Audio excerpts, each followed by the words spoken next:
When we marry, we make vows, we make promises that we are going to put our spouse first, that we will love them, we will honor them, we will cherish them on even the hardest days, and that we will be faithful to them. And we make these promises to ourselves. We make these promises in front of our friends and our families and our loved ones, not only on the day of the wedding, but on every day as they go through our lives with us. And if you're religious, you're even making those vows to God. You're promising God that this is the person that you have chosen. And then what happens when you go through your marriage and you have done your very best to fulfill your promises?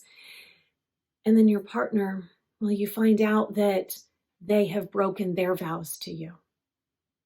Now, as some of you know, I was across the country when I received the text from my then husband ending the marriage, and there was no further contact.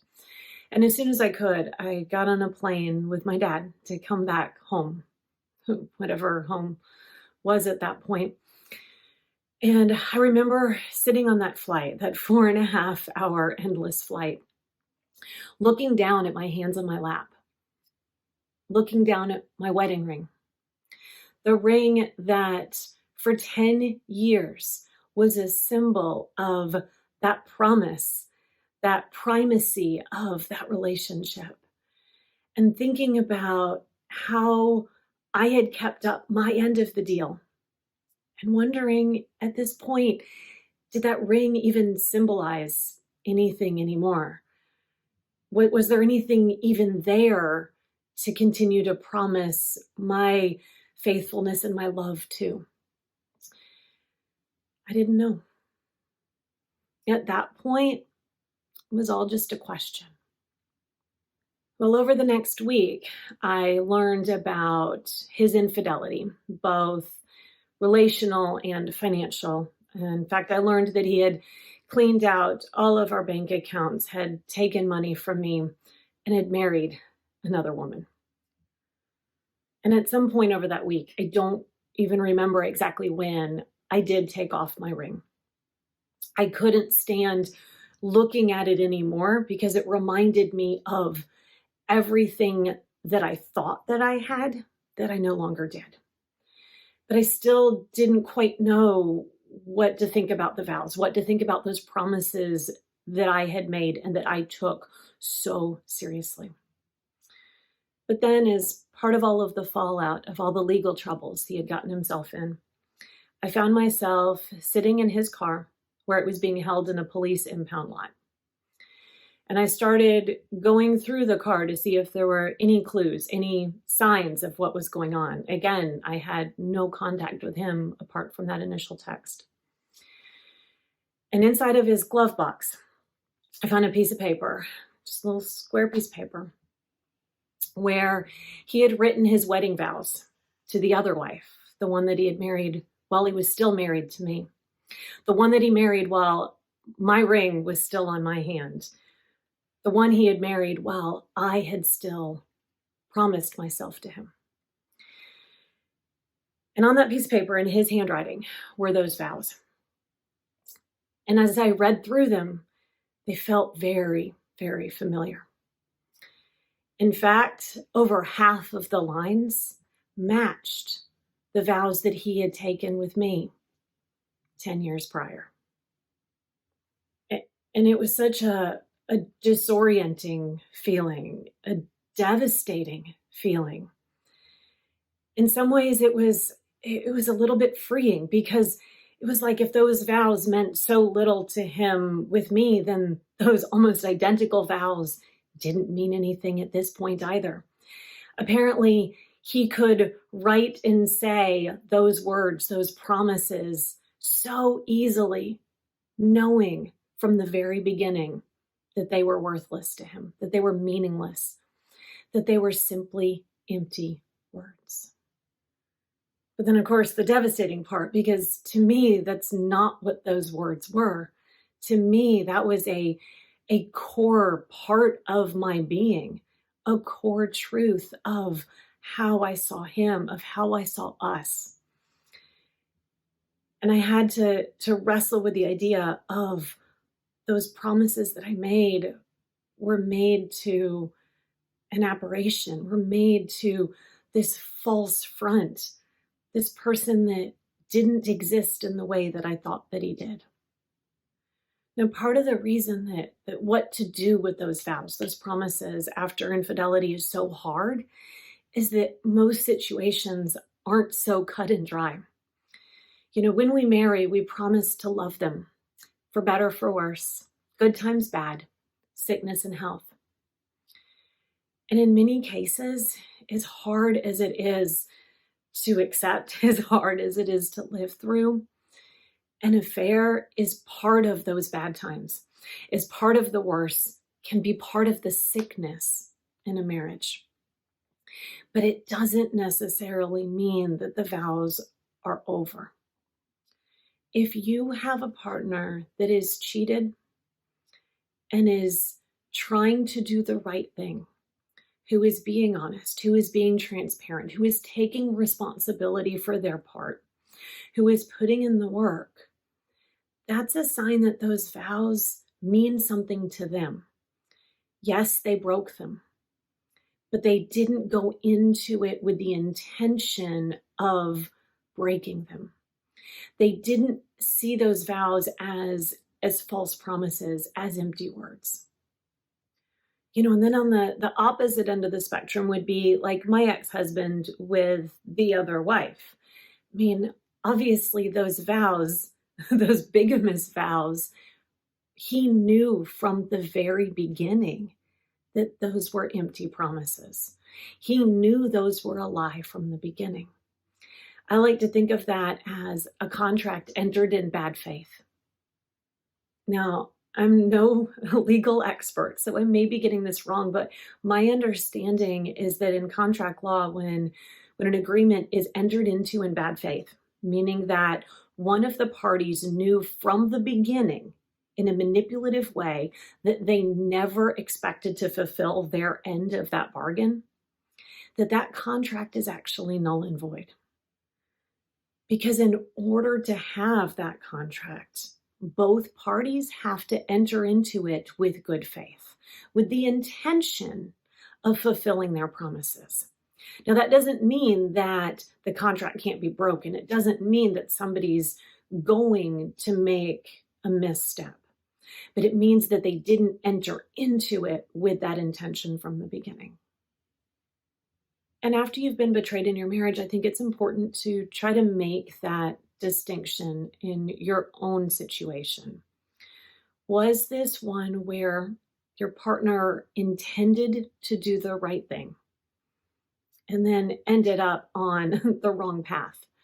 Or was this something where they deliberately misled you, perhaps from the very beginning? Because for me, I see those as two different things, two different ways to handle how you think about your vows now. But again, it is completely personal. You have to wrestle with what those mean to you. So in my cut and dry situation, once I realized what my then husband had done, once I read those vows that he had made to the other wife, I no longer felt like my vows meant anything. I saw it as a bad faith contract, that contract was then null and void.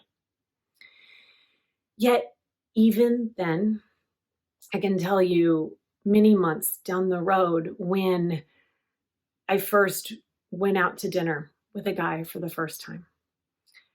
Later, when I first kissed a man other than my husband for the first time, it felt so wrong.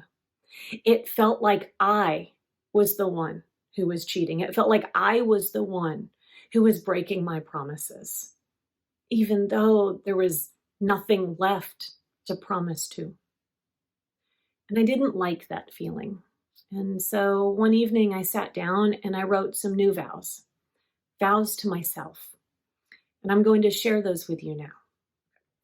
Vow number 1, I refuse to let my ex take my future.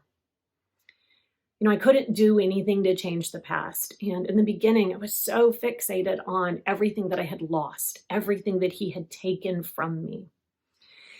And over time, it started to dawn on me that even though he had done those things, I was the one that was allowing him to take my attention, to take my energy in the moment and also away from my future. Vow number 2, I refuse to allow this experience to define me.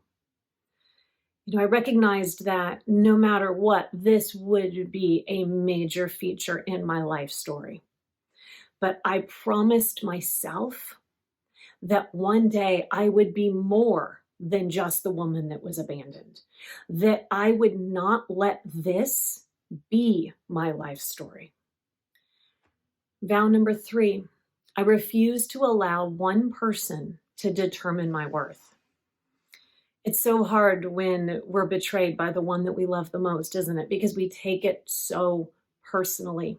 We think, what did this other person have that I don't? Why am I so worthless for them to do this to me? But I refused to let him, this person of questionable character, to be the one to tell me who I was, what I was worth. I didn't have to give him that power. Vow number 3, I haven't come this far to only come this far. At the time I sat down and wrote these vows, I had started to move on by outward appearances. I was engaged in life again. I was making plans.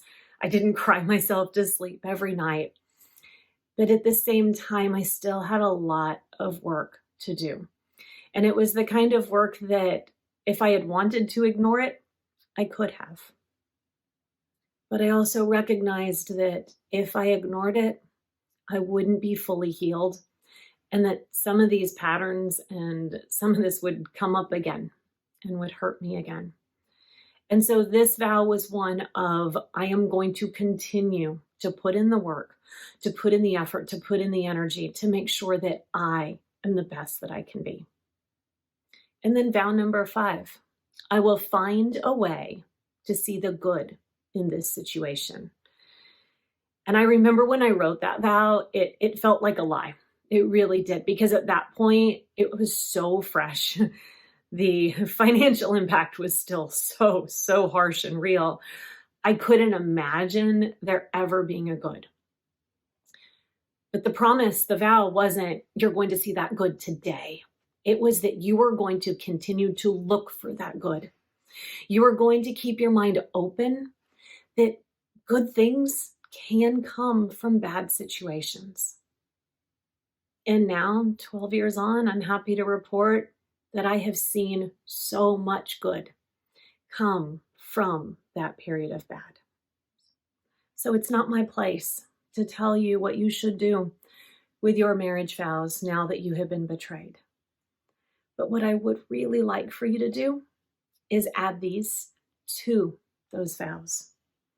I vow to live the life I have, not the life I lost. I vow to allow my character to shine despite my experiences. I vow to see the value that I provide to the world and to demonstrate kindness towards myself. I vow to recognize my accomplishments, no matter how small, and to demonstrate perseverance in the face of adversity. I vow to always strive to see the sun behind the clouds and to express gratitude for every gift.